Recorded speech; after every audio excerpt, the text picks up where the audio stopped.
Map and matter চ্যানেলে সবাইকে স্বাগতম। আজ মহান ২১শে ফেব্রুয়ারি ঐতিহাসিক ভাষা দিবস। ১৯৫২ সালের এই দিবসে ঢাকার রাজপথ রঞ্জিত হয়েছিল আমাদের তরুণদের রক্তে, যারা রাজপথে নেমেছিল বাংলা ভাষাকে রাষ্ট্রভাষা হিসেবে স্বীকৃতি পাওয়ার জন্য।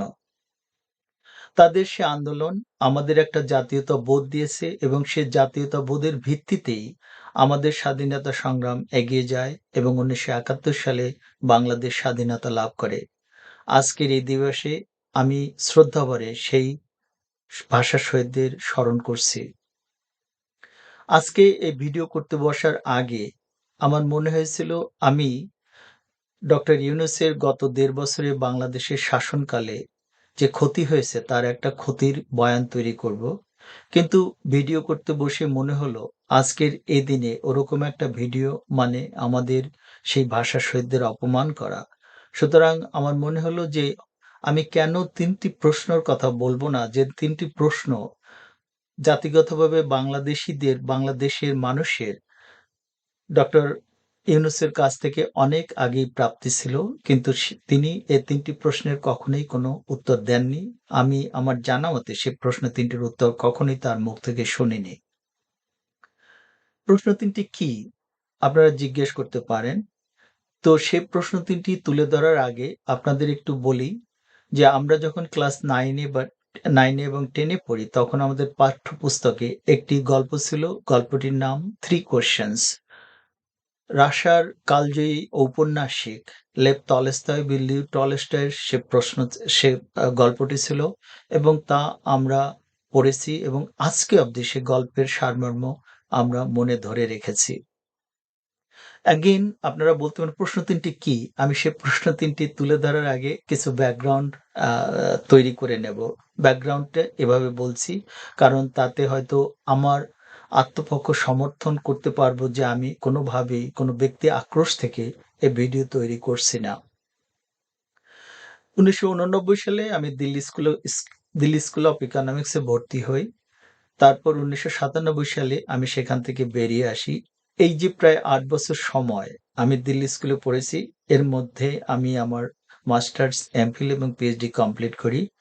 আর সেখানে পড়ার সময় আমরা প্রতি বছর একটা আলোচনায় ব্যস্ত হয়ে পড়তাম। বিশেষত যখন নোবেল পুরস্কার ঘোষণা হবে তার আগে যে এবার কি অমর্ত্য সেন নোবেল পুরস্কার পেতে যাচ্ছেন? এবং সে আলোচনা চলতে থাকতো প্রতি বছরই। তো ১৯৯৭ সালে আমি যখন বেরিয়ে আসি তখন অবধি প্রফেসর অমর্ত্য সেন নোবেল পুরস্কার পাননি। কিন্তু ১৯৯৮ সালে তিনি পুরস্কার পান এবং সেটা অর্থনীতিতে। তার পুরস্কার পাওয়ায় আমরা ভীষণ আনন্দিত হয়েছিলাম এবং বাংলাদেশে ফিরে আসার পর আমাদের আলোচনায় আসে যে বাংলাদেশ থেকে ডক্টর মোহাম্মদ ইউনূস কবে নোবেল পুরস্কার পাবেন? ব্যক্তিগতভাবে আমি বাংলাদেশে যেভাবে জব খুঁজছিলাম, যে মার্কেটে আমি জব পেতে চাইছিলাম, সে মার্কেটে আমি পাইনি। আমার জায়গা মতো আমি পৌঁছতে পারছিলাম না। সুতরাং আমার একটা ক্যারিয়ার নিয়ে সংগ্রাম চলছিল। সে সংগ্রামের ভিতর দিয়েও ২০০৪ সালে আমি একটা প্রাইভেট ইউনিভার্সিটিতে পড়াতে থাকি এবং সেখানে আমার যে রুমমেট হন টিচার, তার সাথে আমার প্রায়ই বিভিন্ন জিনিস নিয়ে আলোচনা হতো। এর ভিতরে একটি আলোচনার বিষয় ছিল ডক্টর মোহাম্মদ ইউনূসের আ নোবেল পুরস্কার। তিনি আমাকে বলতেন যে, "স্যার, আ নোবেল পুরস্কার কি উনি ইকোনমিক্সে পাবেন?" তার এই কথা বলতাম না, তা হয়তো হবে না। ডক্টর মোহাম্মদকে ইউনূস ডক্টর মোহাম্মদ ইউনূসকে কোনো পুরস্কার দেওয়া হলে, নোবেল পুরস্কার দেওয়া হলে তা অর্থনীতিতে হবে না, শান্তির জন্য হতে পারে। তিনি আমাকে জিজ্ঞেস করতেন, "আপনি এভাবে বলছেন কেন?" এ প্রশ্নের উত্তরে আমি বলতাম যে, "দেখুন, উনার যে গ্রামীণ ব্যাংক এবং গ্রামীণ ব্যাংকের যে মাইক্রো ক্রেডিট মডেল, তার সায়েন্টিফিক ফাউন্ডেশনটা অনেক দুর্বল, নড়বড়ে। সুতরাং নোবেল পুরস্কার দিতে গেলে একটি থিওরির, অর্থনৈতিক থিওরির যে ফাউন্ডেশন থাকা দরকার, তা উনার গ্রামীণ ব্যাংকের মাইক্রো ক্রেডিট মডেলে নেই। সুতরাং উনি কোনোভাবে পুরস্কার পেলে সেটা আসলে শান্তিতে হবে, আ অর্থনীতিতে নয়।" আমার এই কথা প্রমাণিত হয় ২০০৬ সালে যখন উনার নাম শান্তি পুরস্কারে ঘোষিত হয়। উনি একা পুরস্কারটি পাননি। বাংলাদেশের মানুষের এটা মনে রাখা দরকার। উনার সাথে গ্রামীণ ব্যাংককেও ভাগাভাগি করে এ পুরস্কারটি দেওয়া হয়েছিল। যাহোক, তার এই শান্তি পুরস্কার পাওয়ার আনন্দ বেশিদিন টিকে থাকেনি। আ কারণ ১৯৬০ সালে উনি একটি নাগরিক পার্টি হিসাবে রাজনৈতিক শক্তি নাগরিক শক্তি হিসেবে একটি রাজনৈতিক দল গঠনের উদ্যোগ নেন। এই যে তার রাজনৈতিক অভিলাষ তখন আমাকে প্রচন্ডভাবে আ হতাশ করে এবং আবারও সেই আমার কলিগের কাছে প্রশ্ন করতে থাকেন যে, "স্যার আপনি তাকে তার এই রাজনৈতিক অভিপ্রায়কে ভালো চোখে দেখছেন না কেন?" আমি তখন বলতাম যে, "দেখুন ন professor Yunus with Nobel prize সেটা কিন্তু আ রাজনৈতিক শক্তির দিকে, রাজনৈতিক ক্ষমতার দিকে গেলে আমার চোখে ভালো না। উনি যদি নোবেল পুরস্কার না পেতেন, তারপর যদি উনি রাজনৈতিক ক্ষমতা পেতে চাইতেন সেটা কিন্তু অনেক ভালো জিনিস হতো। So a professor Yunus with a Nobel prize going to politics এটা আমি মানতে পারিনি এবং আমার মনে হয়েছে এটা ওনার ভালো উদ্যোগ ছিল না। তারপর জল অনেক গড়িয়ে গেছে। আমি দেশে আমার আ ঠিকমতো জায়গা পাইনি। আ কার্যক্ষেত্রে আমি আমার জায়গা পাইনি। অনেকটা বলতে পারি তাই বিতাড়িত হয়েই ২০১০ সালে দেশের বাইরে চলে আসি এবং সেখানে আবার একটা বিশ্ববিদ্যালয়ে অধ্যাপনা শুরু করি। তো আমার ভাগ্য বা দুর্ভাগ্য যাই হোক, আ ২০১০ সালেরই আ জুলাই মাসে আবার প্রফেসর ইউনূসের সাথে আমার দেখা হয়। এটা আমার ২য় দেখা। ১ম দেখা হয়েছিল ১৯০০ আ আ ২০০২ সালে। যখন আমি বাংলাদেশ অর্থনৈতিক সমিতির একটা সেমিনারে আ একটা পেপার প্রেজেন্ট করি এবং সেখানে উনি বিশেষ আলোচক হিসেবে উপস্থিত ছিলেন। যা হোক ২০১০ সালে উনি যখন আমাদের ইউনিভার্সিটিতে এলেন, তখন উনি ফাউন্ডেশন ডে এর চিফ স্পিকার হিসেবে, কি স্পিকার হিসেবে এলেন এবং উনি আমাদের মাঝখানে আ আ স্বপ্নের আ রোপ অনেক স্বপ্ন রোপণ করে গেলেন। উনি একজন স্বপ্নের ফেরিওয়ালা। উনি স্বপ্ন কথা দিয়ে ছড়াতে ভালোবাসেন। বক্তব্য ভালো। অনেক কিছু মানুষকে সুন্দর করে বলতে পারেন। তার স্বপ্নের ফেরি আমি সেদিনকে দেখলাম এবং মনে, মনে হাসলাম। তার সাথে অনেক সময় আমার মানে আমাদের ইউনিভার্সিটি বসে কথা বলার সুযোগ এসেছিল। কিন্তু তাদের সেদিন সামনে পেয়েও আমি কিন্তু তাকে যে প্রশ্নগুলো আমার মনে ছিল তা করতে পারিনি। আর তারপরে বহুবার চেষ্টা করেছি যে উনি কোনোভাবে এই প্রশ্ন ৩ টির উত্তর দিয়েছেন কিনা। কিন্তু দুঃখজনক হলেও আমি কিন্তু সে প্রশ্নের উত্তর পাইনি। এই প্রশ্ন ৩ টি আ আ আপনাদের সামনে তুলে ধরার আগে আরেকটি বিষয় আমার বলে নেওয়া দরকার। যে আমি বাংলাদেশের বাইরে থেকে যেসব মানুষ বাংলাদেশকে পজিটিভ ভাবে দেখাতে চায়, আমি কিন্তু তার একজন।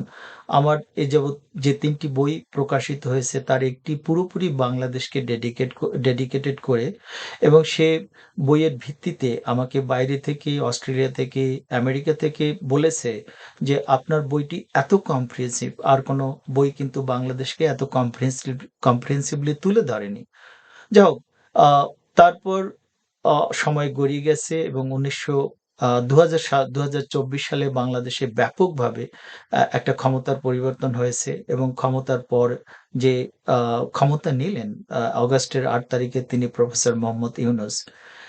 তো যে প্রশ্ন ৩ টে কি? এখন যে কথাটা সে প্রশ্ন ৩ টে কি? ৩ টে প্রশ্ন হলো আ যে উনি বাংলাদেশের স্বাধীনতা আন্দোলনকে ১৯৭১ কে কিভাবে দেখেন? আমি বিভিন্নভাবে চেষ্টা করেছি যে এর কি কোনো উত্তর আছে? উনার কি কোনো ১৯৭১ নিয়ে কোনো কংক্রিট কোনো জবাব আছে? বাংলাদেশের স্বাধীনতা আন্দোলনকে উনি সমর্থন করেছিলেন না বিরোধিতা করেছিলেন? আমি কিন্তু সেভাবে কোনো কিছু দেখতে পাইনি। ২য় যে প্রশ্ন তা হলো বঙ্গবন্ধুকে নিয়ে তার অবস্থান। বাংলাদেশের স্বাধীনতা আন্দোলনে বা স্বাধীনতা পূর্ববর্তী আন্দোলনে বঙ্গবন্ধুর নাম এতভাবে prominent যে তাকে অস্বীকার করা, স্বাধীনতা অবধি তাকে অস্বীকার করার কোনো কায়দা নেই।